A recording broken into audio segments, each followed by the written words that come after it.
आज 168 विद्यालय भित्तिप्रस्तर दिगला। खूब कम समय भितर बाकी जो विद्यालय गुड़िकर जमी अधिग्रहण एवं जो विद्यालय जमी पर्याप्त अच्छी प्राथमिकता दि जाए कार्यक्रम आज एक ऐतिहासिक दिन ओडिशार बरपुत्र महान स्वाधीनता संग्रामी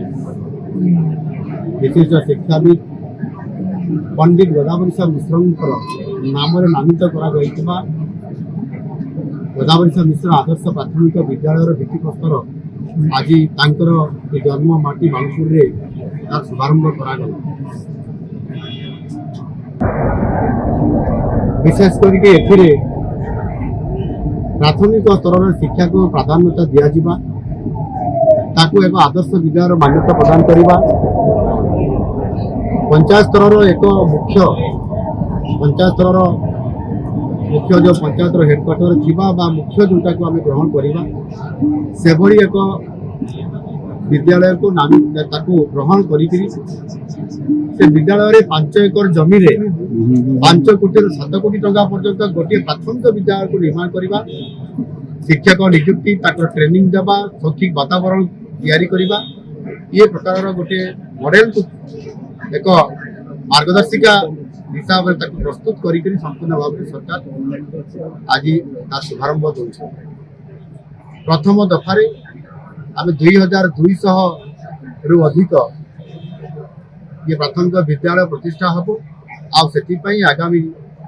2028-29 मध्य 12,000 कोटी टंका व्यवस्था बजेट रे प्रावधान रखा से आधार रे यह सारा ओडिशा रे 30 जिले में एक कार्यक्रम आरंभ करा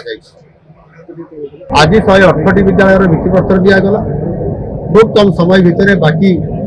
जो विद्यालय गुड़िकर जमी अधिग्रहण एवं जो विद्यालय जमी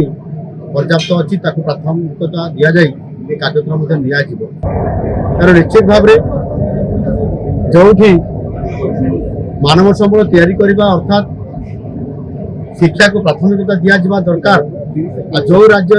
जो देश में शिक्षा को जो जिते प्राथमिकता दि जाए गुरुत्व दि जाए से राज्य से देश से समृद्ध हो पारे मानव संबल तैयारी करने अर्थात से राज्य को आगक ना प्रगति आगक ना आधार करके आम सरकार आज गुरुत्वपूर्ण पदक्षेप नहीं जेहेतु मु जड़े शिक्षक थी एवं साधारण शिशु मंदिर शिक्षक हिसाब से जिते पाखर मु शिक्षार व्यवस्था को मु देखिली एवं जड़े सरकारी प्राथमिक विद्यालय पाठ पढ़ी छात्र हिसाब से मुझे देखी एवं विगत दिन में गत 24 वर्ष भितर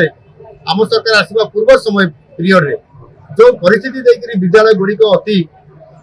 जटिलता होकर पड़ा शिक्षक आदौ नियुक्ति करा जाउ नथिला विद्यालय भित्तिभूमि आदि गठन करा जाउ नथिला एवं जेते बेले गत सरकार गोटे 5टी मॉडल रे ट्रांसफॉर्मेशन बा रूपांतरण स्कूल गोटे उच्च विद्यालय करले किंतु ताहार फीडर स्कूल किए ताकू ध्यान देले नहीं आउ सेथि पई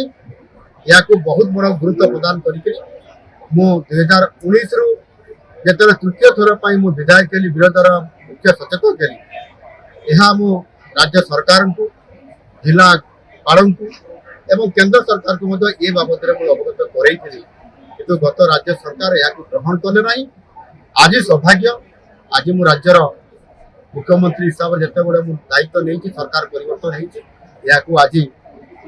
तार शुभारंभ करागला आगामी दिन में शिक्षा क्षेत्र में एक वैप्लविक परिवर्तन आसो आम पिला माने एक स्मार्ट विद्यालय पाठ पढ़ार मॉडल स्कूल पाठ पढ़ार गोटे सुजोग पाइबे एवं सेमानंकर भविष्य गठन होगा सहित आम ओडिशा समृद्ध हम विकसित हम एवं आम ओडिशा से नेतृत्व नब ग्रोथ इंजिन हिसाब से विकसित भारतर जहाँ मोदी जी स्वप्न को साकार कर। धन्यवाद।